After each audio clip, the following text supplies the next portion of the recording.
I see the way you wake up before the alarm. Not because you're rested, but because your mind started working before your feet touched the floor. You call it being responsible.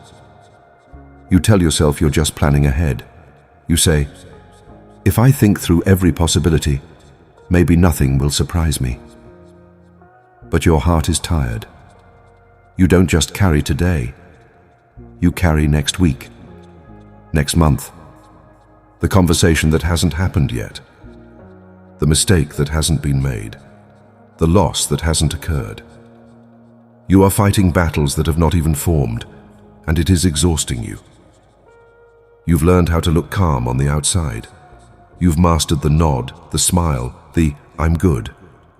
But inside, your thoughts are loud, always calculating, always preparing, always bracing.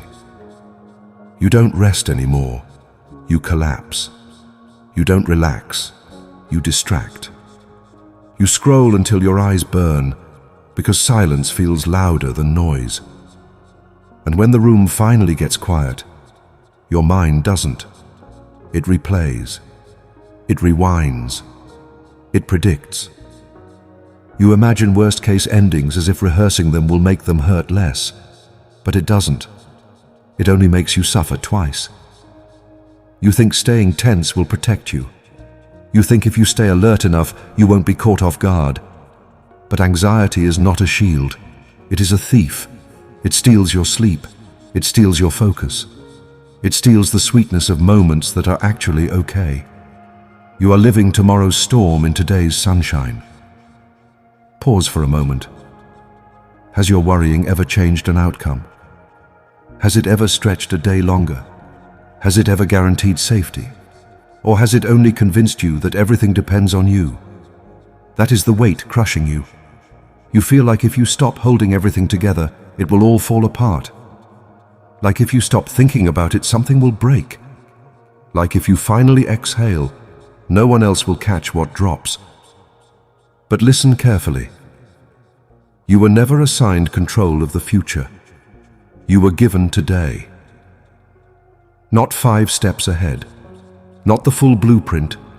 Not the ending. Just today. Yet you keep trying to solve chapters you haven't even reached. I see how hard you're trying. You try to think your way into peace. You try to manage your way into safety. You try to stay strong so no one sees how scared you are of being disappointed again. You don't want to hope too much. You don't want to trust too deeply. Because if it falls apart, you're afraid it will hurt worse. So you grip tighter. You stay guarded.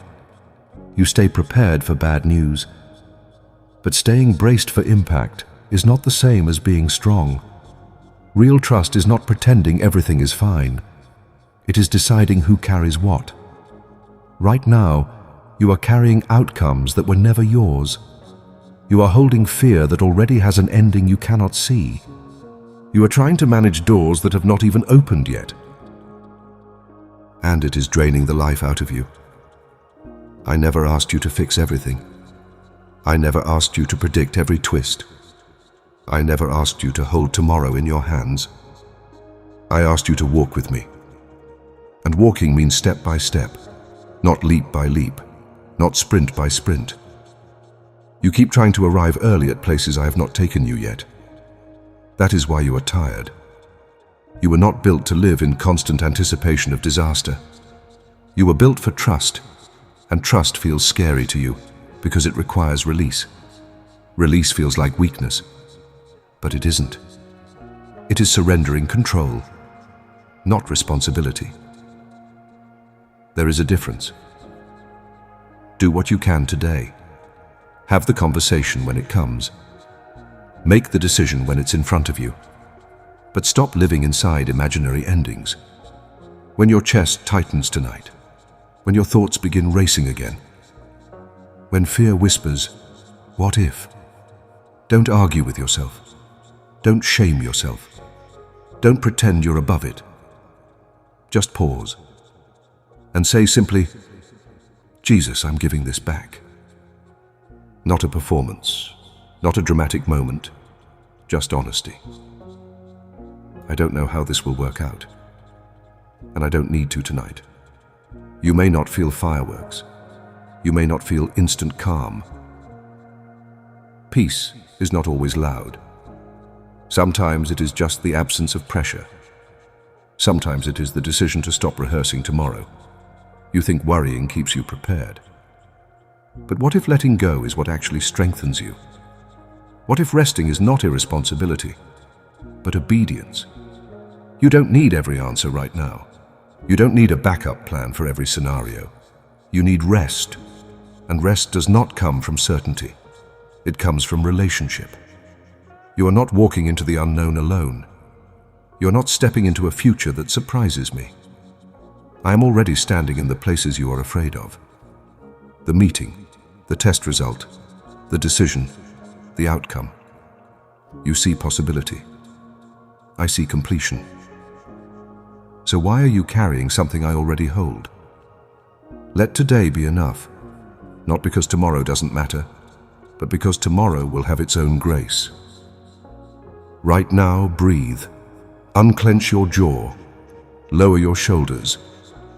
You do not need to solve your entire life before you sleep. You do not need to predict heartbreak before it happens. You do not need to prepare for rejection that has not appeared. You are allowed to rest. You are allowed to not know. You are allowed to trust. And if I am telling you to stop worrying, it is not because your struggles are small. It is because I am bigger. It is because I see further. It is because I love you too much to watch anxiety consume what peace could fill. Today is enough. This moment is enough. Take the step in front of you. Release the rest. Let me carry what you cannot. And when you feel the urge to pick it back up again, because you will, just hand it over one more time. Trust is not a one-time decision. It is daily, sometimes hourly, sometimes minute by minute. But you are not failing because you feel afraid. You are learning how to let go, and that is growth. So tonight, you do not have to brace for impact. You do not have to scan the horizon for storms.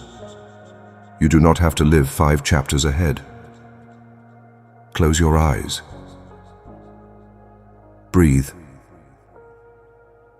I am already there. Let me carry the rest.